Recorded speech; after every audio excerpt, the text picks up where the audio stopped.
नमस्कार दोस्तों। DC comics का एक कैरेक्टर है एक्वामैन, जो कि अटलांटिस राज्य का राजा है। एक्वामैन एक बहुत ही बेहतरीन कैरेक्टर है दोस्तों। एक्वामैन का अटलांटिस राज्य समुद्र के अंदर है, ऐसा इस कॉमिक में लिखा हुआ है।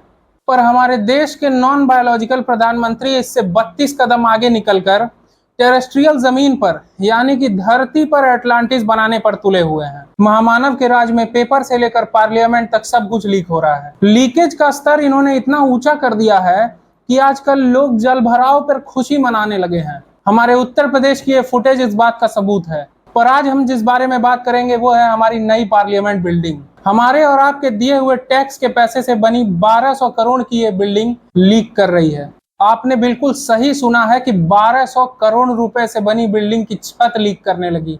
भारत के कई गोदीजीवी यूट्यूबर्स आनन फानन में बनी इस बिल्डिंग के बारे में अच्छी अच्छी बातें करते थे, इसे बनाने के लिए रीजंस देते थे, पर जब जनता के टैक्स के पैसे का ऐसा हाल देखा तो वो भी इस वक्त चुप हो चुके हैं।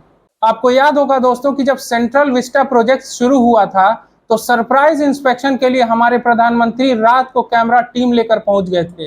अलग अलग एंगल से उस साइट की फोटोज पाने के बाद प्रधानमंत्री मोदी उसकी तारीफ करते नहीं थकते थे। अगर आपको लगता है कि लोकसभा का ही ये हाल है तो राज्यसभा का हाल भी देख लीजिए दोस्तों।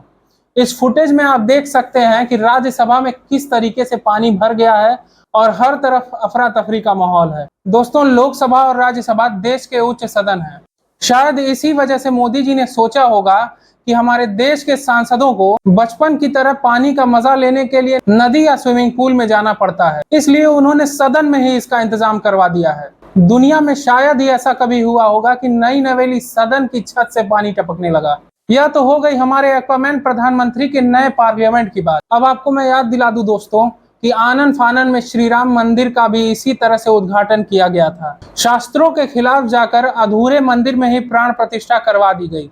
परिणाम पूरे देश के सामने है कि मंदिर की छत टपकने लगी और मंदिर के प्रांगण में पानी भर गया। ठीक इसी प्रकार बुंदेलखंड एक्सप्रेसवे का भी उद्घाटन किया गया, पर महामानव के उद्घाटन करने के कुछ महीने बाद ही बुंदेलखंड एक्सप्रेसवे पर गड्ढे दिखाई देने लगे। अटल सेतु, जिसके बारे में बोलते वक्त हमारे प्रधानमंत्री फूले नहीं समाते थे, उसमें जल भराव की समस्या उत्पन्न हो गई। दोस्तों, मोदी सरकार के भ्रष्टाचार ने वाटर लॉगिंग की समस्या को जानलेवा बना दिया है। लखनऊ से लेकर वायनाड तक सभी इससे त्रस्त हैं। दिल्ली में पानी भरे हुए रोड पर पोल से बिजली उतरने के कारण एक बच्चे की मौत हो गई।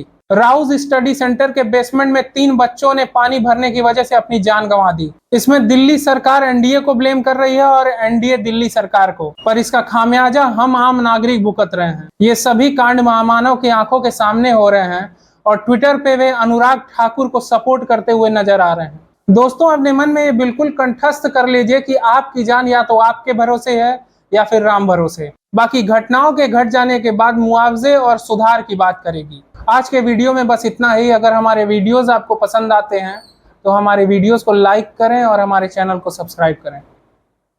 नमस्कार।